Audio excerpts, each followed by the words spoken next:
Kamakoti originals அன்பர்களுக்கு இந்த குரிகோஸ் ரங்காவின் பணிவான நமஸ்காரங்கள். நீங்க நம்ம பேச போற டாபிக் வந்து பெரியவா ஒரு பெண்மணிட்டு சொன்னது. ஒண்ணு உனக்கு, இன்னும் உன் வயசுல இருக்கிற குழந்தைக்கு அப்படின்றது. இந்த இன்சிடென்ட் வந்து 1971 நடந்தது. மகாபெரிவா தஞ்சாவூர்ல முகாம். நாள்தோறும் கல்யாண வைபவம் தான். சாரியா ஓ, பெண்கள் இருந்தாலும் இப்படி கூட சொல்லலாம். சாரியா பெண்கள் புறமுடையாத சுவாசினி பூஜை. அன்னைக்கு சுமதிகள்லாம் வந்து காமாட்சி அம்மன் திருவுருவம் படிச்ச ஒரு பொற்காசை ஒண்ணு ஒவ்வொருத்தரும் பெரியவா கொடுத்துட்டு இருந்தா. பெரியவா உலகத்தில் பிடிட்டு 2 கையை பிடிச்சிட்டு 2 நுனியை பிடிச்சிட்டு அந்த அம்மன் காசை பெரியவாட்டு இருந்து எல்லா பெண்களும் வாங்கிட்டு ஒருத்தர நடந்துட்டு இருந்தா. இந்த பெண்மணி வந்து பழவத்தில் போய் ஒரு காசு வந்து விழுது.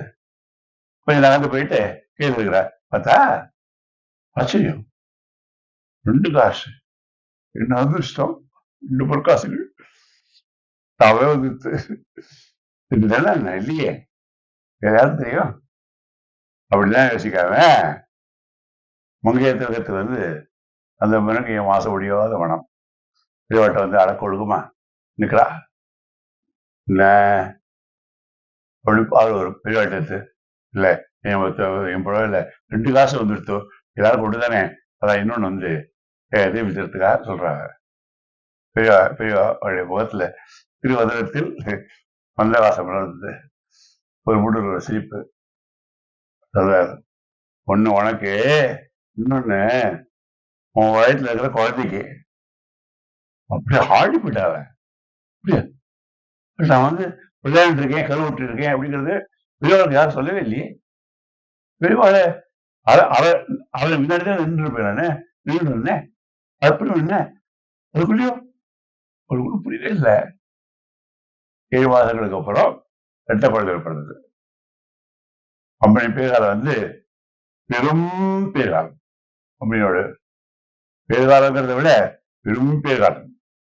மனிதனுக்கு வந்து கர்ப்பவாசம் வந்து சொர்க்கவாசம் தான். ஆக்சுவலா நினைசா சுப்பிரமணியா அப்படிங்கிற மாதிரி 2 குழந்தைகள். பெரியவாதான் அவளுக்கு உலகம்.